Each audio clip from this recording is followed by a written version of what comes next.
Let me tell you about my favorite morning, June. The air is warm. You step outside with your coffee, reach into your strawberry patch, and pick a handful of perfectly ripe, still warm from the sun berries. You didn't buy them, you grew them, and you'll do this every morning for the next 4 months. Last summer, my neighbor asked what farm stand I use. When I showed her my 6 plants on the patio, she couldn't believe these came from my own backyard. $12 investment, 24 plants by year 2, 3 bowls of strawberries every week for 4 months. But here's what most people get wrong. Step 5 is the one thing 90% of strawberry growers skip, and it's costing them half their harvest. Today, I'll show you 8 powerful steps to turn a few plants into a strawberry factory. Even if you've never grown strawberries before, once you set this up right, strawberries practically grow themselves. But first, let's understand how strawberries actually think. Step 1. Understanding how strawberries grow. Before you ever touch soil or buy a plant, you need to understand something important. Strawberries are not like tomatoes or peppers. They don't just grow fruit, they reproduce. See these long stems stretching out from the main plant?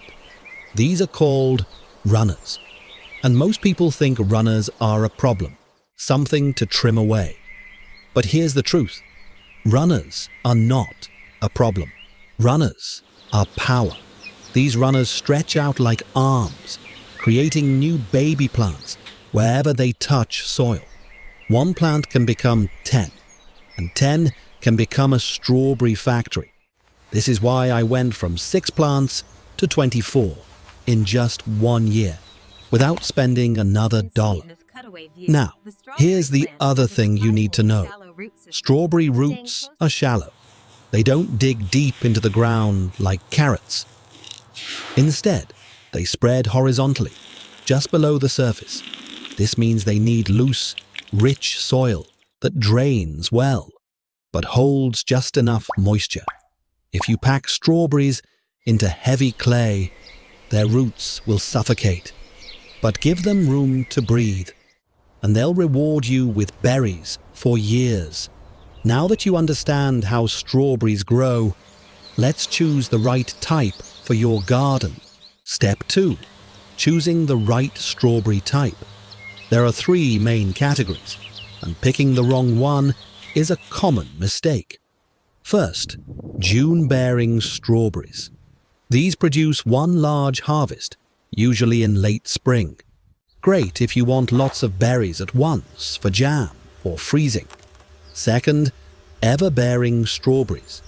These give you smaller waves of fruit throughout the growing season. Third, day-neutral strawberries.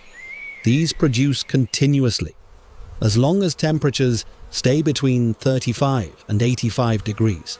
For most home gardeners, ever-bearing or day-neutral are the best choice. You get fresh berries for months, not just one short burst. Now, here's something most videos skip. Your zone matters. If you're in zones 4 through 6, try Early Glow or Jewel. They love the cold. Zones 7 through 9. Go with Albion or Seascape for year-round harvests. Drop your zone in the comments.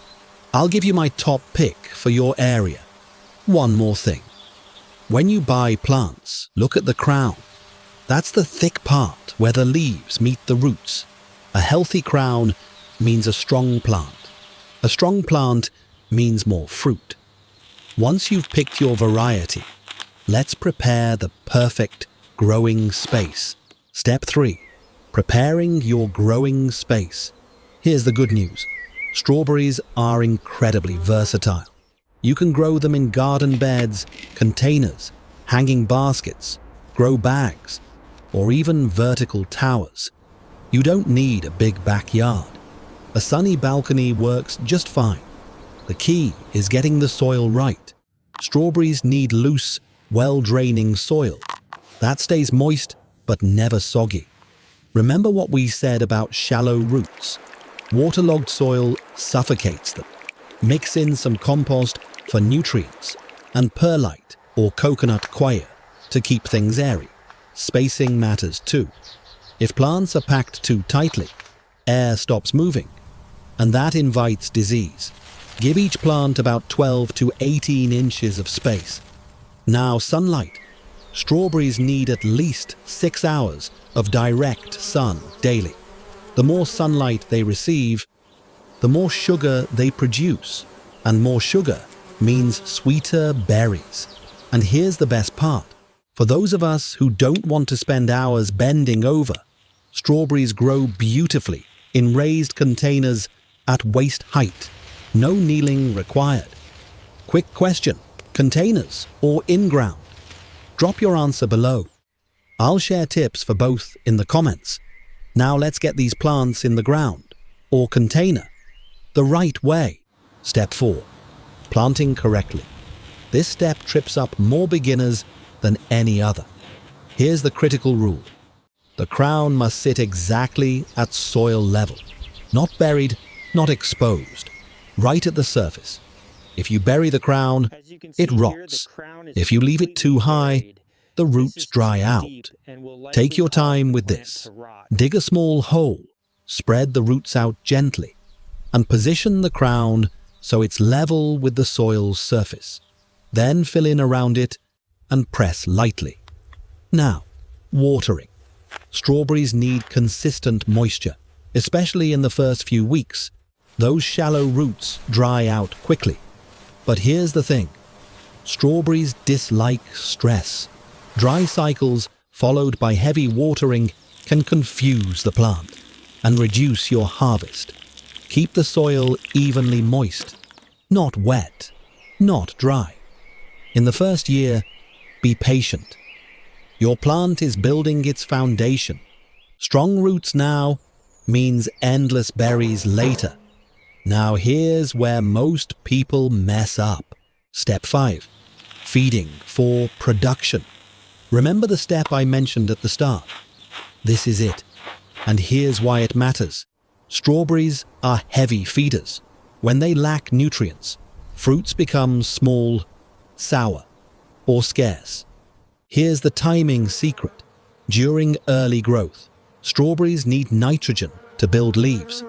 But once flowering begins, switch to potassium and phosphorus for bigger, sweeter fruit. Organic compost, compost tea, and gentle liquid fertilizers all work great. The key is consistency. Light, regular feeding beats heavy doses all at once. Think of it like fueling a machine. When you feed them right, you'll see more flowers forming. And each flower is a potential strawberry. Now you know the secret that 90% of growers skip. But there's one more thing that trips people up. Step 6. Managing flowers, runners, and energy. This is where things get counterintuitive. Strawberries can't do everything at once. They have 3 jobs: grow leaves, produce fruit, and create runners. But they only have so much energy. So here's the strategy. In the first year, remove the flowers. Yes, I know. It feels wrong to pinch off those pretty white blooms, but hear me out. Removing flowers allows the plant to focus all its energy on root and leaf development. This might feel painful now, but it pays off big in year 2. For runners, you have a choice. Want bigger fruits? Remove the runners. Want more plants for free? Root the runners intentionally. I let some runners grow, and that's how I went from 6 plants to 24. Here's the lazy gardener's secret. Strawberries actually reward your neglect. Once you set them up right, they practically grow themselves. Now, let's talk about getting those beautiful fruits. But first, quick question. Have you ever removed flowers from strawberry plants? Comment yes or no. I bet most said no, and that's exactly the problem we just fixed. Step 7. pollination and plant health. This is one of the most exciting stages. Those small white flowers with yellow centers are not just decoration. They're the beginning of your berries. But flowers alone don't guarantee fruit. Pollination has to happen. Outdoors, this is easy. Bees, butterflies, even wind does the work for you. But growing indoors, you need to help. A gentle breeze from a fan works, or you can lightly tap the flowers or brush them with a soft paintbrush.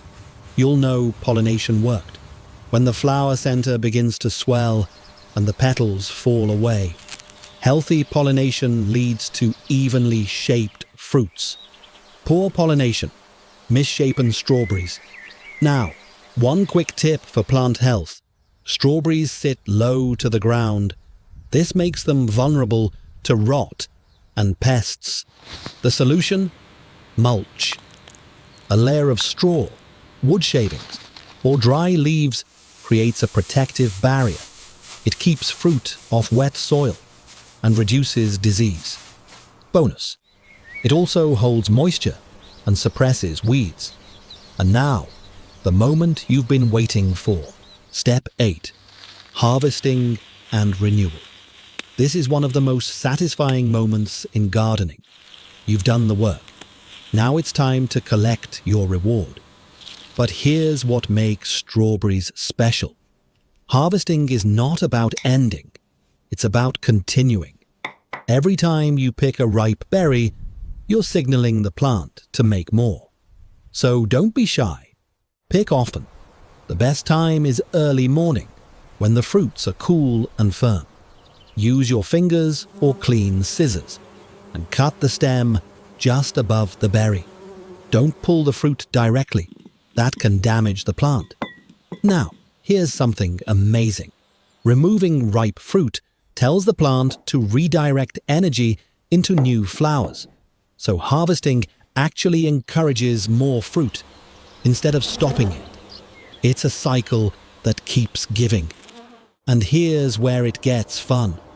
6 plants can make neighbors think you have a secret farm supplier.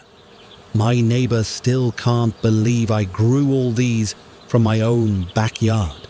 Green berries turn pale, then light red, then deep red. Wait for that deep red. An extra day of patience often doubles the flavor.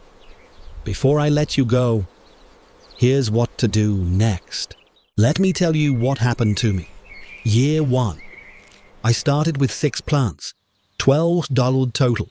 I followed these exact steps.